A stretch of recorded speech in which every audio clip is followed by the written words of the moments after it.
오늘 말씀은 신명기 26장 1절부터 19절까지입니다. 이 중에 10절부터 11절까지를 읽겠습니다. 여호와여, 이제 내가 주께서 내게 주신 토지 소산의 만물을 가져왔나이다 하고 너는 그것을 내 하나님 여호와 앞에 두고 내 하나님 여호와 앞에 경배할 것이며 내 하나님 여호와께서 너와 내 집에 주신 모든 복으로 말미암아 너는 레위인과 너희 가운데 거류하는 객과 함께 즐거워할지니라. 오늘 본문을 크게 세 가지 단락으로 나눌 수 있습니다. 첫 번째는 하나님께서 그의 이름을 두시려고 택하신 곳에 첫 소산을 드리라는 규정입니다. 두 번째는 3년마다 소산의 11조를 하나님께 드리고 그것을 성읍 안에 레위인, 객, 고아, 과부와 나누라고 말씀하십니다. 사회적 약자를 위해 사용할 것을 명령하시는 규정이라 할 수 있습니다. 그리고 마지막은 하나님의 율법을 지킬 것을 강조하며 그의 규례와 법도를 행하는 자가 하나님의 백성임을 말씀하시며 본문이 마무리됩니다. 이 세 가지 부분 중 하나님의 이름을 두신 곳에 첫 소산을 드리라는 규정을 이 중심으로 묵상을 나누려고 합니다. 하나님은 이스라엘에게 거두어 드린 첫 소산을 원하십니다. 또한 그것이 드려질 곳이 하나님의 이름이 있는 곳이라 말씀하십니다.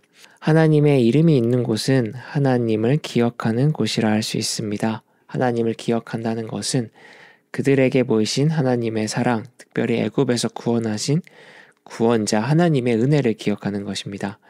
구원자 하나님은 애굽에서 이스라엘을 구출하시고 새로운 땅으로 인도하셨습니다. 그렇게 인도된 이스라엘은 그 땅에 정착할 것이고 새로운 터전에서 새로운 삶을 시작할 것입니다. 그리고 그곳에서 하나님은 이스라엘에게 늦은 비와 이른 비라는 자비를 더하셔서 이스라엘이 거주하는 땅에서 스스로 수고하여 소산한 소산을 먹게 할 것입니다. 여기서 주목할 것은 그들의 노동이 값지게 되는 것입니다. 그들의 노동은 이제 애굽에 있을 때처럼 자신들의 수고로움이 권력가의 소유를 늘리고 권력가의 과시욕을 채우는 데 있지 않음을 의미합니다.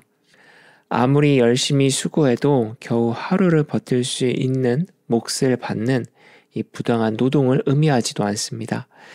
조바심을 낼 필요도 없고 감독관의 눈치를 볼 필요도 없습니다. 그저 하나님이 주신 각자의 땅에서 스스로가 노력하여 얻는 소출을 기대하면 됩니다.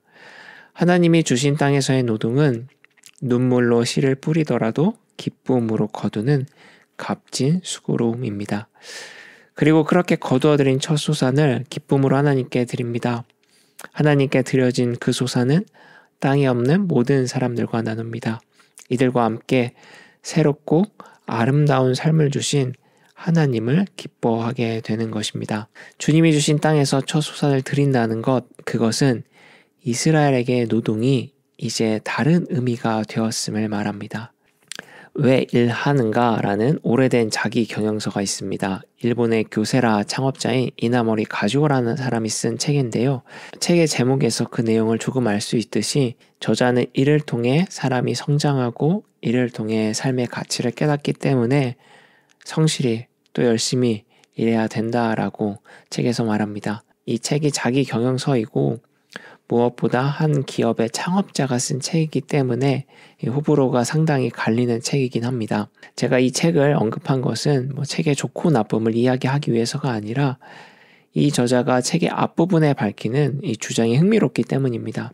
저자는 일을 얘기하면서 기독교 문화를 가진 서구 문화가 일에 대해 부정적인 태도를 가지고 있다고 주장합니다. 저자의 주장은 이러합니다. 원래 동양에서 노동은 좋은 것이고 선한 것인데 성경에서 노동은 이 선악과에 대한 형벌로 기록하고 있다라고 밝힙니다. 그래서 기독교 토양을 가진 서구권에서는 노동을 마치 하기 싫은데 어쩔 수 없이 해야 하는 불가피한 것으로 보는 부정적인 태도를 가지고 있다라고 말합니다. 그리고 이렇게 노동을 부정적으로 보는 서구의 관점이 동양에게 전달되어 동양의 문화에서도 노동을 부정적으로 보는 왜곡된 태도를 갖게 되었다고 지적합니다. 책을 읽은 지 10년도 훌쩍 넘었는데 그가 주장하는 성경이 보는 노동의 관점은 아직도 기억에 생생히 남아 있습니다.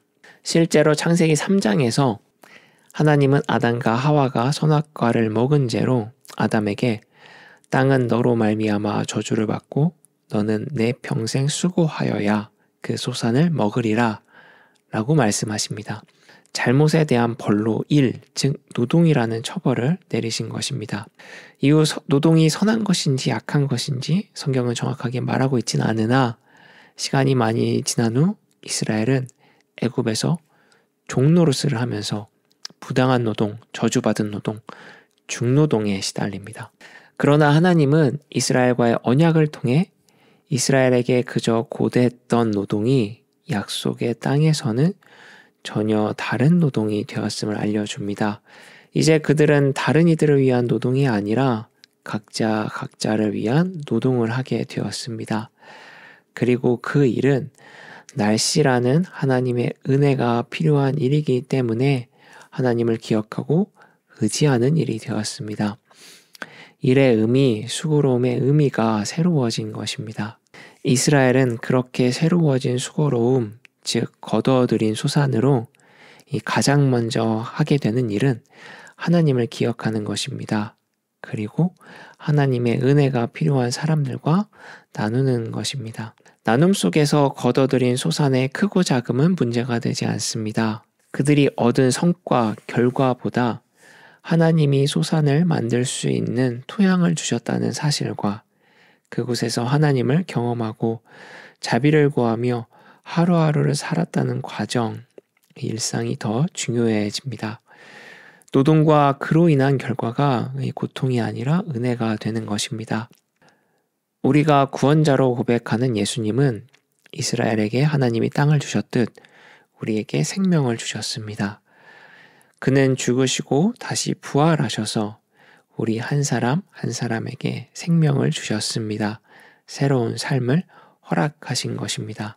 이것은 예수님을 구원자로 믿는 자, 그리고 그 안에 사는 자에게는 부정적인 경험, 부정적인 생각이 새롭게 바뀔 수 있음을 의미합니다. 이스라엘에게 노동이 폭력에 못 이겨 할 수 없었던 중노동에서 은혜를 경험하는 값진 땀으로 바뀐 것처럼 말입니다.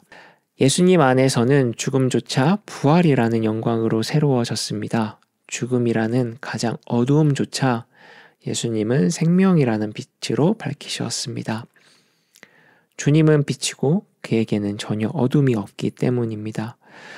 따라서 그 안에 우리가 거할 때 우리의 어두운 것들은 하나하나 소멸됩니다. 어두움에 숨겨지고 왜곡되고 뒤틀린 우리의 삶은 밝은 빛으로 드러나며 새로워집니다. 주님이 주신 은혜의 토양에서 부정적인 기억도 경험도 새로워질 수 있다는 것입니다. 이 은혜를 오늘도 발견하기를 소망합니다.